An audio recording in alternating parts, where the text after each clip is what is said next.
മീനിനൊക്കെ ഇപ്പൊ എന്താ വില അല്ലേ? അപ്പൊ ചൂര മേടിച്ചിട്ടുണ്ട്. നമുക്ക് മുളകിട്ട് നല്ല അടിപൊളി ഒരു ചൂരക്കറി വെക്കാം. അപ്പൊ പുറത്ത് നല്ല മഴയാണ്, നമുക്കിതെല്ലാം കഴുകിയെടുക്കാം.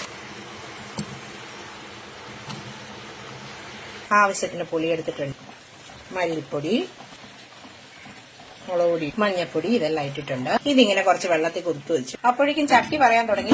ചൂടായിന്ന് വെളിച്ചെണ്ണ അങ്ങോട്ട് ഒഴിച്ചു കൊടുക്കുക. കടുകിനെ ഇട്ട് അങ്ങോട്ട് പൊട്ടിക്കുക. ഇതെല്ലാം ചതച്ചെടുത്ത് വെച്ചിട്ടുണ്ട്. കടുക് പൊട്ടി വന്നിട്ടുണ്ട്. അപ്പം നന്നായിട്ട് വഴന്നു വന്നിട്ടുണ്ട്. കുതിർത്ത് വെച്ചിരിക്കുന്ന അരപ്പനെ ഇട്ട് കൊടുത്തു. വെള്ളം ഒഴിച്ചു. നമുക്ക് കുറച്ച് പച്ചമുളക്, തക്കാളി അരിഞ്ഞും കൂടി ഇട്ട് കൊടുക്കാം. അരപ്പ് തിളച്ചിട്ടുണ്ട്. അപ്പം മീൻ കഷ്ണങ്ങൾ നമുക്ക് വാരിയിട്ട് കൊടുക്കാം. മീനെല്ലാം ഇട്ട് കൊടുത്തു. അപ്പം നമ്മുടെ കോട്ടയം സ്റ്റൈൽ മുളകിട്ട മീൻ റെഡി ആയിട്ടുണ്ട്. കരിയാപ്പില ഇങ്ങനെ ഞെരടി ഫിനിഷ് ചെയ്തെടുക്കാം. അപ്പൊ അടിപൊളിയല്ലേ? എല്ലാരും ട്രൈ ചെയ്ത് നോക്കണേ.